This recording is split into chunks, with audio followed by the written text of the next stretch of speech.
बदामी ही लेणी बघण्यासाठी भारतीय पुरातत्व सर्वेक्षण कार्यालयामध्ये 20 रुपयाचं तिकीट घेऊन आपण ही लेणी बघायला सुरुवात करूया. हम्पीपासून सुमारे 150 किलोमीटर अंतरावरती ही बदामी लेणी आहे.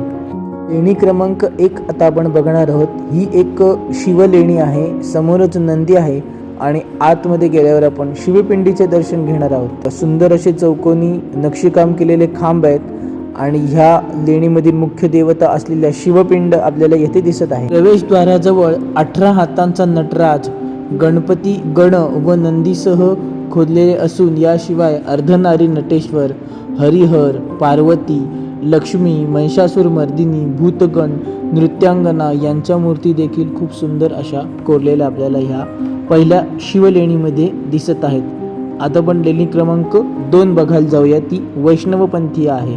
थोडंसं परत चालत जायचं आणि ती 2 नंबरची लेणी आपल्याला बघायला मिळेल. इसवी सन 540 ते 757 या काळात बदामी ही चालुक्यांची शाही राजधानी होती. बदामी हे शहर खडकात कोरलेल्या लेण्यांसाठी तसेच भूतनाथ मंदिर, बदामी शिवालय, जंबुलिंगेश्वर मंदिर अशा रचनाबद्ध मंदिरांसाठी देखील प्रसिद्ध आहे.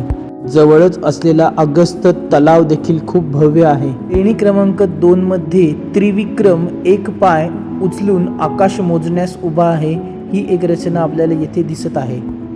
त्याच्या जवळच छताला स्वस्तिक काढलेले आहेत आणि ते 5 स्वस्तिकांची रचना, एक चक्र आहे आणि परत एकदा अशा 4 स्वस्तिकांची खूप सुंदर अशी रचना आपल्याला इथे बघायला मिळेल. तसेच वराह अवतारातील विष्णू हे एक सुंदर शिल्प आपल्याला या ठिकाणी दिसत आहे. त्याच्याच बाजूला सुंदर असे द्वारपालाचे चित्र कोरलेले आपल्याला दिसत आहे. बरेच चौकोनी खांब आहेत आणि खूप नक्षीयुक्त असे हे चौकोनी खांब आहेत या लेणीमध्ये.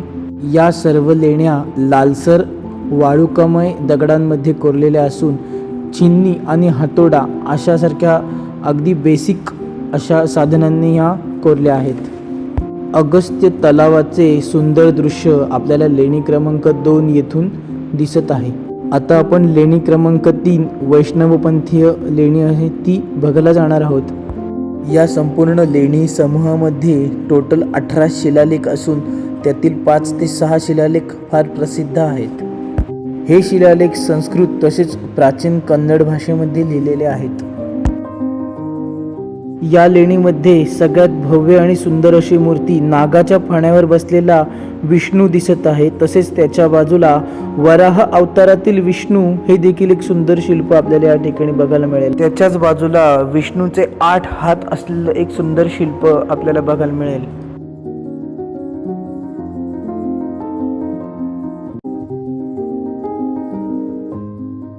एक वेगळ्या प्रकारचे नरसिंहाचे शिल्प आपल्याला बघायला मिळेल. हे बघा उभा आहे आणि हे सुद्धा भगवान नरसिंहाचे एक सुंदर असे शिल्प आहे. मंडपाचे छत अलंकृत आहे. गणेश पट्टीवर समुद्रमंथन, ऐरावत-रूढ इंद्र, गरुड-रूढ विष्णू, मयुरारूढ स्कंद, नंदीवर बसलेला शिव व कमळावर बसलेली लक्ष्मी इत्यादी अनेक शिल्पे या ठिकाणी आपल्याला बघायला मिळतील. लेणी क्रमांक 4 ही एक जैनपंथीय लेणी आहे. सिंहासनावर बसलेल्या महावीरांची मूर्ती आहे. तसेच भिंतीवर गोमटेश्वरासह पार्श्वनाथ व त्यांचे सेवक व इतर अनेक तीर्थकरांच्या मूर्ती आपल्याला या ठिकाणी बघायला मिळतील. या संपूर्ण लेण्यांमध्ये बरेच शिलालेख देखील कोरलेले आहेत.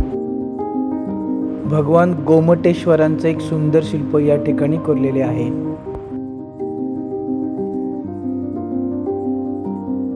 गाभाऱ्यामध्ये असलेले भगवान महावीरांची मूर्त या ठिकाणी आपल्याला बघायला आहे. त्याला दरवाजा देखील आहे आणि इतर अनेक तीर्थकार देखील बाजूला कोरलेले आहेत.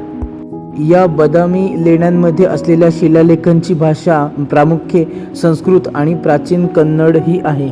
या चौथ्या आणि शेवटच्या लेणीमधून दिसणाऱ्या अगस्त्य तलावाचे सुंदर दृश्य खूपच नयनरम्य आणि खूप सुंदर आहे. या लेण्यांचा आणि शिलालेखांचा निर्मिती काळ हा प्रामुख्याने 6वे शतक ते 16वे शतक असा आहे. या काळात चालुक्य, पल्लव व विजयनगर या राजांनी मंदिरे बांधली व दुरुस्त केली. ह्या लेण्या उतरून खाली आल्यानंतर एका मल्लिकार्जुन मंदिरापासून दिसणारा हा अगस्त्य तलावाचं सुंदर दृश्य आहे. तसेच डावीकडे भूतनाथ मंदिर आहे आणि त्याच्या बाजूला एक शिव मंदिर आहे. हे बघा, जे भूतनाथ मंदिर प्रसिद्ध आहे, भूतनाथ मंदिर समूह, ते आपण बघायला जाणार आहोत. त्याच्या आधीच त्याच्या जवळ असलेले एक शिव मंदिर आपण बघणार आहोत. मल्लिकार्जुन मंदिराच्या बाजूला असलेले हे शिवलिंग मंदिर कसे आहे ते आपण बघणार आहोत.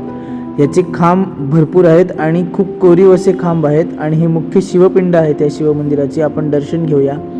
आता आपण बदामीतलं सगळ्यात प्रसिद्ध भूतनाथ मंदिर बघायला जाणार आहोत आणि त्याचा संपूर्ण इतिहास देखील जाणून घेणार आहोत. अगस्त्य तलावाच्या पूर्व दिशेला हा मंदिर समूह आहे.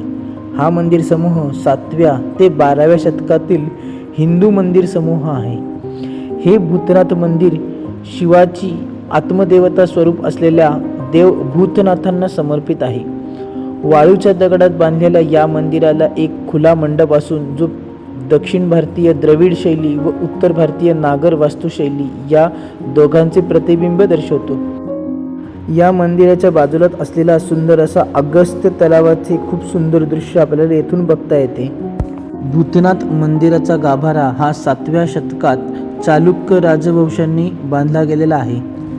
आता आपण समोर नंदी आहे आणि ह्या देवाची मुख्य देवता असलेला भगवान भूतनाथ म्हणजेच शिवपिंडीचे दर्शन घेऊया.